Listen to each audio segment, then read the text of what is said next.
Monsieur Cinéma vient d'arriver en plateau. Alors, on commence... Avec beaucoup de gentillesse. Toute la semaine de la gentillesse.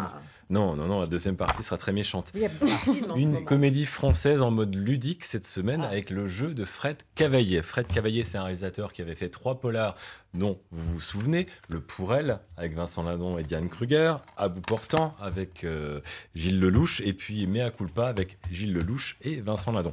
Ensuite, il s'était essayé à la comédie d'Annie Bounesque, ça va vous plaire Laurent, avec Radin, pas parce que vous êtes Radin. Je l'ai vu, je l'ai vu Radin. C'était pas si mal. Non, c'est un peu lourd. C'était Était genre tuche. sympa, c'était rigolo. Non, c'est un vrai radin. Donc Fred Cavaillé, il a réuni un plateau de choix pour son film sur le jeu. Bérénice Bejo, Stéphane de Groot, Suzanne Clément, Vincent Elbaz, Doria Tillier, Roche Dizem et le génial Grégory Gadebois pour un jeu de massacre rafraîchissant. L'idée est simple et dans l'air du temps. Un dîner d'amis, chacun laisse son portable au milieu de la salle et tout le monde lit tous les messages, tous les appels, tous les SMS, tous les messages Facebook à tout le monde. Donc quelle bonne idée. L'ambiance sera légèrement plus tendue qu'autour d'une partie de Scrabble, même si j'en ai vu dégénérer à cause de mots inventés. La force du film, c'est que c'est une comédie qui est traitée sur un mode de suspense avec un montage qui est au cordeau et une super musique de Christophe Julien, qui était le compositeur des 3 derniers films d'Albert Dupontel. On regarde un petit extrait. On pourrait par exemple poser tous notre téléphone sur la table. Et tout ce qui arrive ce soir, on regarde tout ensemble et on lit tout à voix haute. Et toi, tu montrerais le tien à Vincent? Mais moi, je veux pas savoir ce qu'il y a dans son portable. Hein. Mais enfin, mais c'est amusant. Non, c'est pas très amusant, non, c'est... Non. Allez, moi, je joue. Faut arrêter avec les jeux. La dernière fois qu'on a joué au Trivial Pursuit, on a failli se battre. Bah vas-y alors, montre. Mais si je te montre le mien, tu me montres le tien. On a un message. Je veux ton corps. Bah c'est qui? Je t'avais dit que ce jeu, c'était pas une bonne idée. Donc ça commence avec des petites choses, on s'en doute effectivement qu'il va y avoir des amendes, des Ça maîtresses, rappelle une etc. scène de camping. Et Avec, puis très vite, les ça amendes en placard. devient assez oppressant. D'accord, bon, ça vous a plu. Ça, c'est des bons points. C'est la Bon point. gentillesse. Et alors, cette semaine, pour la modique somme d'un ticket de cinéma, vous pouvez vous payer la lune. C'est quand même pas tous les jours qu'on peut faire ça. Grâce à First Man, le nouveau film de Damien Chazelle, réalisateur surdoué qui nous avait offert Whiplash, Grand Prix au Festival de Deauville en 2014, et le petit chef-d'œuvre La La Land, vendu à l'époque comme un feel-good movie, même si la fin, c'est pas quand même très très youplaboum. Mais bon, donc si on y regarde de près, ces 2 films précédents, c'était l'apologie de la vie professionnelle sur la vie sentimentale, et ben c'est une idée qu'on retrouve ici, avec l'histoire d'un homme, donc Neil Armstrong, qui va sacrifier sa vie de famille pour devenir le premier homme à marcher sur la Lune. Donc Damien Chazelle retrouve son comédien de La La Land, Ryan Gosling, donc les filles vont être folles, dans les bottes de l'astronaute, tandis que son épouse est jouée par la géniale Claire Foy, qui faisait, ou Foy, F-O-Y en tout cas, qui jouait la reine Elisabeth dans la série The Crown pour les 2 premières saisons, et qui sera la future Lisbeth Salander des films Millennium qui sortent, enfin du film Millennium qui sort le mois prochain.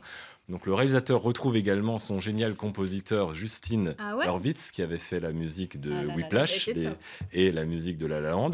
Et alors là, la musique est juste exceptionnelle. Il y a un morceau qui va vous rester en tête pendant quelques jours. C'est le morceau de l'alunissage qui est fantastique. Petit extrait. C'est vrai que les 2 BO, c'est... First man to walk on the moon.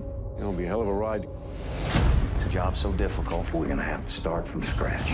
Mom, what's wrong? Nothing, honey. Your dad's going to the moon.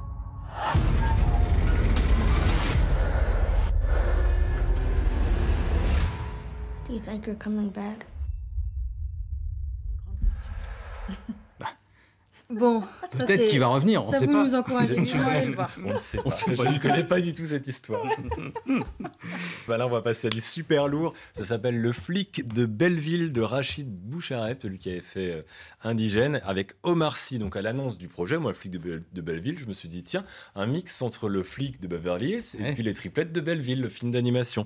Eh ben raté. Donc Rachid Bouchareb n'a ni le sens de la mise en scène de Martin Brest, qui avait fait le premier flic de Beverly Hills, encore moins la maestra visuelle de Tony Scott qui avait fait le second, et bien sûr il est à des années-lumière du talent de conteur de Sylvain Chaumette, parce que bon, vouloir copier ou refaire un film américain en version française, pourquoi pas, l'inverse est courant, copier les tenues et les poses comme d'Eddie Murphy sur les affiches, pardon.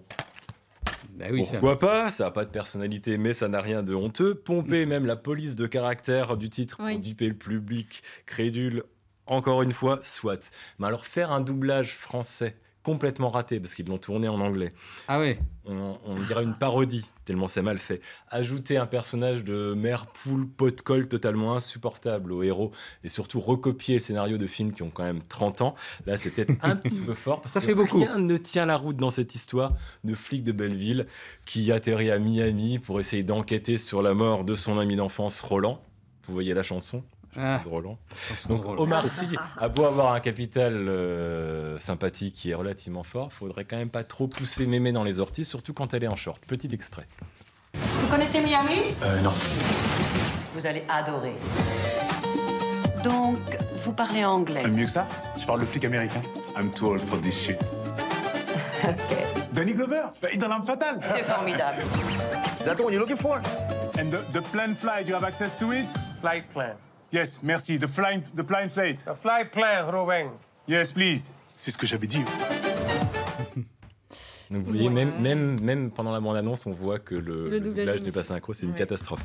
Donc autre ratage de la semaine, The Predator de Shane Black. Donc l'homme a réinventé le buddy movie dans les années 80, parce qu'on lui doit le scénario de L'Arme Fatale ou de Dernier Samaritain. Il a réalisé les petites dingueries que sont Kiss Kiss Bang Bang et The Nice Guy. Et chose amusante, il a également joué dans le premier Predator. Ah oui, je voulais dire, le premier Predator. Le premier avec Schwarzenegger. Alors, il a joué dedans parce que la production souhaitait avoir un scénariste talentueux sous la main pour un tournage un petit peu extrême en pleine jungle. Donc, qu'est-ce qui explique un résultat aussi bancal que The Predator? Parce qu'il y avait à peu près tout, une intro dans la jungle, bien violente, des éclats gore comme il faut, des personnages de soldats un peu fous, des dialogues rigolos sortis avec un débit de mitraillette. Ben, je pense que c'est sans doute des retournages en pagaille, des personnages et des plans entiers du scénario qui disparaissaient au fur et à mesure du montage. Donc là, forcément, vous me direz, il reste des trous. Alors, petite astuce, dans ce cas-là, on accélère le rythme du film. Comme ça, toutes les incohérences passent à la trappe. En tout cas, c'est ce que a pensé le monteur et les producteurs, je pense.